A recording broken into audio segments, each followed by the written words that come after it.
क्या अखिलेश श्रीवास्तव इस मुद्दे के जरिए कुर्मियों को बरगलाने की कोशिश कर रहे हैं?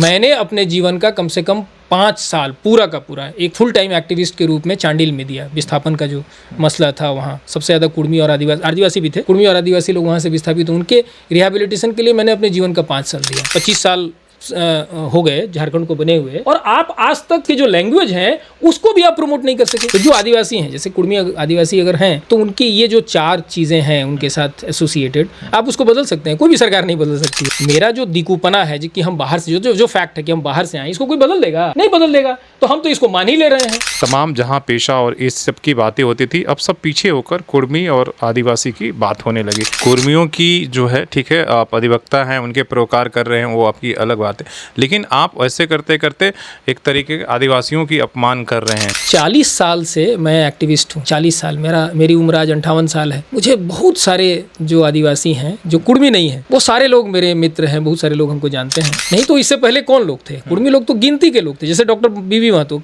हमारे 40 साल पुराने मित्र हैं। ऐसे बहुत कम लोग, गिने चुने कुर्मी जो लोग हैं, मैंने इंटेलेक्चुअल लोग जो मेरे मित्र थे। नहीं तो मैक्सिमम तो आदिवासी थे। कभी किसी आदिवासी मित्र ने मुझे नहीं कहा कि मैंने कोई ऐसी बात की हो जो उनके अपमान की बात है। नमस्कार, सुशल संवाद में स्वागत है। मैं शशि भूषण। झारखंड में फिर से एक बार कुर्मी को आदिवासी में शामिल करने के लिए, एसटी में शामिल करने के लिए मामला उठ गया है। और ये इसकी शुरुआत हुई है जब कोलकाता हाई कोर्ट में सुनवाई हुई, और उसके बाद 25 मार्च का जो है कोलकाता हाई कोर्ट ने सरकार को एफिडेविट देने का समय दिया। इसके बाद वो एक तरीके से कुर्मी का जो मुद्दा था फिर से चर्चा में आ गया है। और जो इस मामले को लेकर हाई कोर्ट गए हैं, जो अधिवक्ता हैं अखिलेश जी, इनका पुराना जो वीडियोस है वो एक तरीके से वायरल होने लगा और उस पर विवाद भी छिड़ गया। तो एक बार फिर से वो जो मुद्दा 1 साल पहले पीछे चला गया था, वो फिर से जो है एक बार चर्चा का विषय बन गया है। तो पहले कोर्ट में क्या कुछ हुआ वो हम जानेंगे, और इस पर इतनी चर्चा फिर से क्यों झारखंड की राजनीति में तमाम जहां पेशा और इस सब की बातें होती थी, अब सब पीछे होकर कुर्मी और आदिवासी की बात होने लगी। तो सबसे पहले सर, कोर्ट में क्या कुछ अभी तक डेवलपमेंट हुआ है? देखिए, उस दिन जो हियरिंग हुई, 10 जुलाई को हियरिंग हुई थी ऑनरेबल कलकत्ता हाई कोर्ट में। उसमें माननीय हाई कोर्ट ने केंद्र सरकार और राज्य सरकार दोनों को कहा था कि आप अपना एफिडेविट फाइल करिए, और 2 सप्ताह का वक्त दिया गया था, क्योंकि ऐसा कुछ इशू नहीं है। मैं आता हूँ इशू पर, तो 2 सप्ताह का वक्त काफ़ी था, लेकिन 9 महीने तक उन लोगों ने फाइल नहीं किया। तो इस बार जब हम खड़े हुए, हम कहे कि अब सुन लीजिए इसको मेरिट पे, तो बोली कि हाँ, ये तो 9 महीना हो गया। तब तक सरकार की तरफ से, केंद्र सरकार की तरफ से एक अधिवक्ता जुड़ी, और उसने कहा कि मिनिस्ट्री के लेवल पे कुछ देर हो गई, डिले हो गया, कुछ चीज़ों के बारे में उसने स्पेसिफाई नहीं किया, बताया नहीं। तो 2 सप्ताह का वक्त हमको दे दीजिए। तो माननीय जो न्यायाधीश थी, उन्होंने कहा भी कि 2 सप्ताह तो आपका 9 महीना हो गया, काफ़ी पहले ख़त्म हो गया है, तो आप इसको सैक्रोसैंक्ट मानिए, इस ऑर्डर को, मैंने एक तरह से पेरेम्पटरी मानिए, और इसको आप फाइल करिए। फिर हमसे मेरी तरफ देख के कहा कि तब इसको मंथली लिस्ट में रखते हैं। तो अप्रैल के मंथली लिस्ट में 7 तारीख को फिर लिस्ट में वो रहेगा। इतना ही हुआ, इससे ज़्यादा कुछ हुआ नहीं। लेकिन देखिए, जब ये मुद्दा ऐसा है कि ये पॉलिटिकल मुद्दा है, इसमें तो कोई डाउट नहीं है। जब भी ये हियरिंग होगी, या अभी जैसे जो जेनेटिक्स की रिपोर्ट है, जो आपको मैंने पहले बताया था कि M32 मिला है, जो होंगे लोगों में मिला। अभी Y क्रोमोसोम की रिपोर्ट भी आई है, जिसमें H मिला है, जो D का म्यूटेशन है। उस पर कभी दोबारा कर लीजिएगा मेरा इंटरव्यू, जब रिपोर्ट आएगी तो रिपोर्ट आने वाली है। रिपोर्ट आएगी तो फिर ये तमाशा होगा, ये हल्ला होगा। तो होता क्या है कि जब भी कोई डेवलपमेंट कोर्ट में होगा, या दूसरे जैसे जेनेटिक रिपोर्ट आएगी, तो मेरे जो इंटरव्यूज़ हैं वो अलग अलग तरीके से एडिट करके आएंगे, और जब वो एडिट करके आएंगे तो उसमें अलग अलग लोगों के रिपोर्ट जो हैं, अलग अलग लोगों के जो रिएक्शंस हैं वो आएंगे। नहीं, कहा जा रहा है कि भाई आप कुर्मियों की जो है, ठीक है, आप अधिवक्ता हैं, उनके प्रोकार कर रहे हैं, वो आपकी अलग बात है, लेकिन आप ऐसे करते करते एक तरीके के आदिवासियों की अपमान कर रहे हैं। कहाँ तक ये सच है, और क्या आपने आदिवासी समाज का अपमान किया? क्या तर्क, क्या है आपकी बातचीत, क्या है? देखिए, मैंने उसको एक सज्जन ने ये सारा कुछ शुरू किया, मैं उनका नाम नहीं लूँगा। देखिए, मैंने उनको लिखा, उनको बताया कि 40 साल से मैं एक्टिविस्ट हूँ। 40 साल, मेरी उम्र आज 58 साल है। मुझे बहुत सारे जो आदिवासी हैं, जो कुर्मी नहीं हैं, वो सारे लोग मेरे मित्र हैं। बहुत सारे लोग हमको जानते हैं, और कुर्मी लोग तो अभी जुड़े हैं। आप जानते हैं, जब से कुर्मी का जो मसला है, जब हम कोर्ट में ले गए, रांची हाई कोर्ट में 2021 में जब हम फाइल किए, उसके बाद से जब उसकी हियरिंग हो रही है तो लोग मेरे दोस्त बन गए और सारे लोग फेसबुक पे आ गए। नहीं तो इससे पहले कौन लोग थे? कुर्मी लोग तो गिनती के लोग थे, जैसे डॉक्टर बीवी महतो हमारे 40 साल पुराने मित्र हैं। ऐसे बहुत कम लोग, गिने चुने कुर्मी जो लोग हैं, यानी इंटेलेक्चुअल लोग जो मेरे मित्र थे, नहीं तो मैक्सिमम तो आदिवासी थे। कभी किसी आदिवासी मित्र ने मुझे नहीं कहा कि मैंने कोई ऐसी बात की हो जो उनके अपमान की बात है। देखिए, किसी को ये कहना कि भाई तुम लोग अगर इग्नाइट नहीं होते हो, तुम लोग बात समझते नहीं हो कि अगर ये काम तुम करोगे तो तुम यूनाइट हो जाओगे, और झारखंड जिसके लिए बना, आदिवासियों के लिए बना, आदिवासियों के लिए पूरा स्टेट सुरक्षित हो जाएगा, और उसमें मैं कहूँ कि अगर ये नहीं करते हो तो बड़े बेवकूफ़ आदमी हो।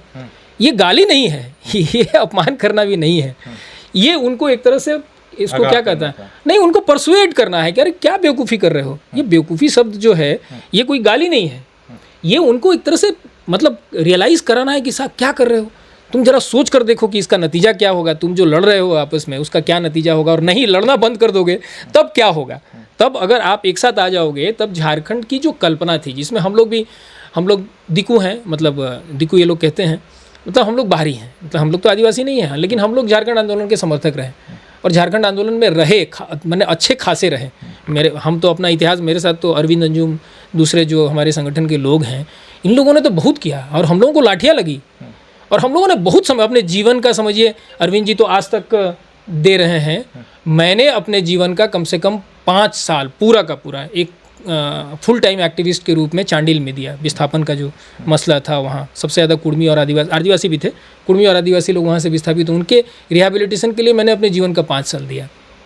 तो हमारे जैसे लोग एक ऑब्जर्वर हैं, हमको कुछ मिलना नहीं है, हमको कोई मतलब लस्ट नहीं है कि हमको झारखंड से कुछ मिल जाए, झारखंड की सरकार से कुछ। आपने कभी देखा नहीं होगा, मैं तो इतने सालों से प्रैक्टिस में हूँ, उससे पहले कंपनी सेक्रेटरी के प्रैक्टिस में था, उससे पहले नौकरी में था, आज तक किसी सरकारी आदमी से मेरा कोई संपर्क नहीं बना। मैं किसी एमएलए के पास, किसी मंत्री के पास आज तक नहीं गया अपने पर्सनल काम के लिए, कभी नहीं गया और जाऊँगा भी नहीं।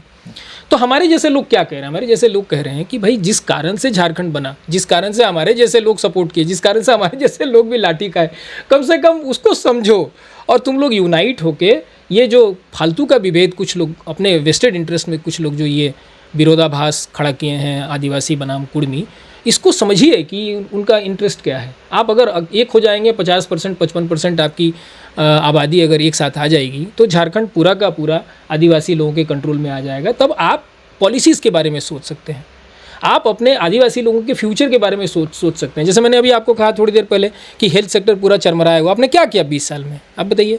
आपने आदिवासी लोगों के बच्चों के एजुकेशन के लिए आपने क्या कहा? आपने कोई एक ऐसा स्कूल बनाया जिसमें आपने कहा हो कि इसमें संथाली पढ़ना अनिवार्य है, इसमें मुंडारी पढ़ना अनिवार्य है, इसमें कुड़माली पढ़ना? आपने कोई स्कूल बनाया? नहीं बनाया। मुझे याद है कि मैं जब स्कूल में कलकत्ता में पढ़ता था और CPM की सरकार आई तो उसने कहा कि सारे हिंदी स्कूलों में बंगला पढ़ना अनिवार्य होगा। तो कक्षा 6 से 8 तक 3 साल हमने लगातार बंगला पढ़ा, इसलिए मुझे बंगला आती है। और इस झारखंड में 25 साल से मेरा बेटा यहाँ पढ़ा है, ठीक है, अभी इंजीनियर बन गया, 25 साल हो गए झारखंड को बने हुए, और आप आज तक इसके जो लैंग्वेज हैं उसको भी आप प्रमोट नहीं कर सके स्कूल में कि बच्चे पढ़ें आपके लैंग्वेज को। तो आपने क्या किया? आप संस्कृति को प्रमोट नहीं किया, आप लैंग्वेज को प्रमोट नहीं किए, तो किस आदिवासियत की बात करते हैं जब करना ही कुछ नहीं है। तो चुनौती आपके सामने है कि जो आपने कहा कि भाई जो कुर्मी हैं वो 65,000 साल पुराना जो है यहाँ के आदिवासी हैं या उनका अंग आदिवासियों से ऐसा मिला, उन तमाम तर्कों को जो आदिवासी बुद्धिजीवी है वो उनको जो है लगता है कि सबसे ज़्यादा बड़ा खतरा कुर्मियों से है। अगर वो बन जाएंगे तो हमारा अस्तित्व जितने बार ये बात ख़त्म हो जाएगा, क्योंकि ये पहले से मजबूत लोग हैं, पहले से डेवलप लोग हैं, उनका ऐसा मानना है।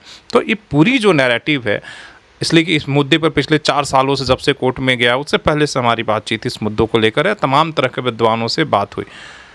निष्कर्ष क्या लगता है कि पॉलिटिकल या कोर्ट से होकर निकलेगा? देखिए, उम्मीद है कि कोर्ट से निकलेगा। देखिए, क्योंकि कोर्ट में मामला क्या है, मैं आपको एक लाइन में बताऊं। कोर्ट में हम ये नहीं कह रहे हैं कि आप हमको आदिवासी बनाइए, हम तो आदिवासी है ही हैं। आप AK श्रीवास्तव का जीन नहीं बदल सकते हैं, हमारा जो एंथ्रोपोलॉजिकल ट्रेट्स हम नहीं बदल सकते हैं। क्या आपसे तय हो जाएगा? एक मिनट बता रहे हैं। आप मेरी भाषा नहीं बदल सकते हैं, आप मेरी संस्कृति नहीं बदल सकते हैं। तो जो आदिवासी हैं, जैसे कुर्मी आदिवासी अगर हैं, तो उनकी ये जो 4 चीज़ें हैं उनके साथ एसोसिएटेड, आप उसको बदल सकते हैं। कोई भी सरकार नहीं बदल सकती है ना। आप ज़्यादा से ज़्यादा मेरा नाम बदल सकते हैं। तो उन्होंने नाम बदल दिया, कुर्मियों का नाम एसटी लिस्ट से हटा के एससी लिस्ट में डाला। तो हम उनसे कोर्ट से पूछ के आ रहे हैं, कोर्ट से सिर्फ इतना पूछ रहे हैं कि आप ये बता दीजिए कि आपने मेरा नाम आदिवासी से हटा के आपने हमको बैकवर्ड बनाया, कैसे बनाया आप बता दीजिए। हम कहाँ कुछ ज़्यादा बोल रहे हैं, हम सिर्फ इतना बोल रहे हैं कि आपने कुर्मियों को आदिवासी से बैकवर्ड कैसे बनाया, आप सिर्फ बता दीजिए। कोर्ट में हम इतना ही पूछ रहे हैं और ये बता नहीं सकते आप क्योंकि बताने के लिए जो संवैधानिक आधार है, जो कानूनी आधार है, जो एंथ्रोपोलॉजिकल ट्रेड्स की बात है, जो जेनेटिक्स की बात है, जो हिस्ट्री की बात है, इसमें कोई ऐसी चीज़ नहीं है जिसके आधार पर आप ये साबित कर सकते हैं कि आपने जो किया, मतलब उनको आदिवासी से हटा के आपने कुर्मी बैकवर्ड के लिस्ट में डाला, ये आपने सही किया, ये आप बता ही नहीं सकते हैं। तो आप मानते हैं कि कुर्मी यहाँ का सबसे पुराना हाँ है, ये सच है। क्या करें, 65,000 साल अच्छा ये मुंडा, और आपने कहा कि संथाल इन तमाम लोगों से अच्छा, पहले हुआ। हमको एक बात बताइए कि ए.के. श्रीवास्तव एक दिकू हैं, है ना, हम तो आदिवासी नहीं हैं। यहाँ कोई कौन आदिवासी है नहीं है, उससे हमको व्यक्तिगत कुछ लेना देना है, आप बताइए, नहीं है। इससे मैंने कहा कि आदिवासी सबसे ज़्यादा मेरे ज़्यादा मित्र रहे हैं इससे पहले, और हमको भी नहीं मालूम था ये कि कुर्मी जो हैं ये सबसे पुराने आदिवासी, हमको कोई अंदाज़ा नहीं था जब तक हमने ये केस नहीं लिया था 2021 से। हम भी मान के चलते थे, मैं आपको बता रहा हूँ, हम भी मान के चलते थे कि ये कुर्मी है, ये बिहार के कुर्मी और ये सेम कुर्मी है, और ये क्या नाम है, बैकवर्ड है, हम भी मान के चलते थे। मेरे दिमाग में ये बात नहीं थी कि आदिवासी भी हो सकते हैं। हालांकि इनके दावे थे, शैलेंद्र महतो या दूसरे जो इनके लीडर हैं वो लोग कहते थे, या डॉक्टर महतो जो हमारे मित्र हैं वो कहते थे कि अरे अखिलेश जी, हम लोग तो आदिवासी हैं, हम लोग को बना दिया ओबीसी। तो ये बात सुनते हम बहुत दिनों से आ रहे हैं, लेकिन हम मानते नहीं थे क्योंकि हमारे पास कोई तथ्य नहीं था जिसके आधार पर माने, और मेरा कोई स्टडी नहीं था। लेकिन जब जेनेटिक्स की रिपोर्ट आई, जब हमने रिजले को पढ़ा, जब हमने डाल्टन को पढ़ा, जब हमने गियर्सन को पढ़ा, हमने के.एस. सिंह को पढ़ा, डॉक्टर साहब के साथ मेरी बात हुई, फिर हमने डॉक्टर जो इसके BHU के जो डॉक्टर्स हैं, जेनेटिसिस्ट्स हैं, उनको बुलाया, इनके ब्लड सैंपल भेजे अपने को क्लैरिफाई कर, मतलब अपने को संतुष्ट करने के लिए कि भाई हम जो सोच रहे हैं या हमको जो लग रहा है वो सही है कि नहीं। वो अब ब्लड रिपोर्ट में उनके जो जीन के जो रिपोर्ट हैं, क्या उसको कहते हैं, माइटोकॉन्ड्रियल DNA के और Y क्रोमोसोम के, अब वो रिजल्ट वही आ गए जो हम सोच रहे थे या जो ये लोग दावा कर रहे थे। तो उसमें मेरा क्या रोल है आप बताइए। इनके होने और नहीं होने से हमारा कोई व्यक्तिगत फ़ायदा नहीं है। लेकिन अगर कोई चीज़ है, इतिहास में है, एंथ्रोपोलॉजी में है, जेनेटिक्स में है, तो उसको क्या कर सकते हैं हम बताइए। हमारे कहने से बदल जाएगा क्या? अगर हैं वो 65 साल पुराने आदिवासी तो हैं, बात समझ रहे हैं। जो 4 साल पुराने हैं वो हैं। जैसे हम अपने को कहें कि हम दिकू हैं, तो हम तो दिकू हैं ही, हमको कौन बदल देगा दिकू। मेरा जो दिकूपना है कि हम बाहर से जो फैक्ट है कि हम बाहर से आए, इसको कोई बदल देगा? नहीं बदल देगा। तो हम तो इसको मान ही ले रहे हैं। तो उसी तरीके से जो दूसरे आदिवासी, वो भी आदिवासी हैं। मैं नहीं कह रहा हूँ कि संथाल आदिवासी नहीं है या उरांव आदिवासी नहीं है, मुंडा आदिवासी नहीं है, लेकिन ये लोग कहाँ के आदिवासी हैं? ये लोग भारत के मूल आदिवासी नहीं हैं, क्योंकि ये लोग चाइना से जो माइग्रेशन इंडिया में हुआ था 4000 साल पहले, वहाँ से आए। और ये फैक्ट है, ये जेनेटिक्स के दिए मैं नहीं कर रहा हूँ। मुझे तो जेनेटिक्स जो है, हम उसके ये नहीं है, मतलब एक्सपर्ट नहीं है। हम बायो के स्टूडेंट हैं तो हमको समझ में आ गई, बायोलॉजी हम पढ़े हैं तो हमको ये सारी रिपोर्ट समझ में आ गई। हमको उन लोगों ने जो समझाया तो समझ में आ गई। तो हमको सच, तो हम जैसे अर्ली इंडियंस मैंने पढ़ा, who we are and how we got here, ये जो डेविड रिच जो दुनिया के सबसे बड़े जेनेटिस्ट हैं, उनकी किताब पढ़ के हमको समझ में आया ये बात, ठीक है ना। तो मैं जो बोल रहा हूँ उसमें मेरी कोई बात ही नहीं है, मेरा कोई इंटरेस्ट नहीं, मेरी कोई व्यक्तिगत मेरा कोई व्यक्तिगत इसमें ना रोल है ना मेरा कोई इंटरेस्ट है। मैंने जो पढ़ा और इन लोगों ने अपने रिपोर्ट्स के माध्यम से हमें जो एजुकेट किया, किसने? BHU ने या डेविड रीच ने या टॉनी जोसेफ जो पत्रकार हैं जिन्होंने अर्ली इंडियंस लिखा है, इन लोगों ने जो मुझे एजुकेट किया, उसके आधार पर मैं ये बात कर रहा हूँ। क्यों विवाद है मेरी समझ से तो नहीं यार। ये लोग जिस ढंग से सब लिख रहे हैं अखबारों में, सॉरी फेसबुक और दूसरे, ऐसा लग रहा है कि जैसे हमारा कोई व्यक्तिगत इंटरेस्ट है कि भाई कि हो सकता है कि इनका कोई इंटरेस्ट हो और एक कुर्मियों को बरगला रहे हैं। कोई कहता है कि नहीं कुछ तो ये कह रहे हैं, अपना ये बढ़ा रहे हैं, क्या नाम है, क्लाइंटेल बढ़ा रहे हैं। तो क्या अखिलेश श्रीवास्तव इस मुद्दे के जरिए कुर्मियों को बरगलाने की कोशिश कर रहे हैं? आप जानते हैं कि यहाँ जो आदिवासी, मैंने जब स्टार्ट किया था प्रैक्टिस, तो मैंने ये सोच रखा था कि महिला आदिवासी, मजदूर, गरीब आदमी, इनके लिए प्रो बोनो काम करूँगा, मतलब फ्री में, बिना कोई फील। और आप जानते हैं टायो और इनकैब का मसला तो पूरा मतलब झारखंड जानता है, सारे लोग जानते हैं कि मैंने फ्री, बहुत सारे आदिवासी लोग हैं जो पैसे नहीं दे सकते थे, हम उसको नहीं बताएंगे, हमको ग्लोरीफाई थोड़े करना है, वो तो हमारा अपना व्यक्तिगत मतलब मत है कि हमको ये करना है तो करते हैं उसको, हमको कि उस पर किताब नहीं लिखनी है और उस पर हमको किसी की तारीफ़ नहीं चाहिए, वो मेरा व्यक्तिगत सिद्धांत है, ठीक है, कि मैं ये कर रहा हूँ। बहुत सारे लोग हैं, आप यकीन नहीं मानेंगे मेरे पास कितने फाइल हैं, बहुत सारे आदिवासी हैं, बहुत सारी महिलाओं का मसला था, बहुत सारे दूसरे मसले थे, गरीबों का मसला था जिसका मैंने प्रो बोनो किया, ठीक है ना। तो अब ये कह रहे हैं कि हम क्लाइंटेल बढ़ा रहे हैं, तो मेरे कितने कुर्मी क्लाइंटेल है आप बताइए।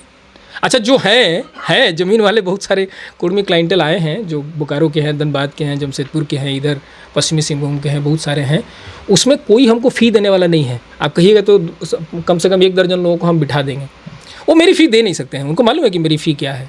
हम कंपनी मैटर करते हैं या सुप्रीम कोर्ट में करते हैं, NCLT दिल्ली में करते हैं या NCLT कलकत्ता में करते हैं, तो हम क्या फ़ी लेते हैं। अभी हम जा रहे हैं गुवाहाटी, जिस क्लाइंट के लिए जा रहे हो, हमको क्या फ़ी देगी हम आपको दिखा सकते हैं। ये फ़ी ये दे नहीं सकते हैं, मेरी जो फ़ी है वो दे नहीं सकते हैं। तो अब कहना है, अब उनको लगता है कि मेरा कुछ वेस्टेड इंटरेस्ट है, तो वो कह रहे हैं, अब हम उनको क्या सफाई दे सकते हैं, इससे ज़्यादा हम कुछ कह नहीं सकते। चलिए, बहुत बहुत धन्यवाद बातचीत करने के लिए, समय देने के लिए। अपने सहयोगी शेषरामूर्ति के साथ शशि भूषण, सोशल संवाद न्यूज़, झारखंड।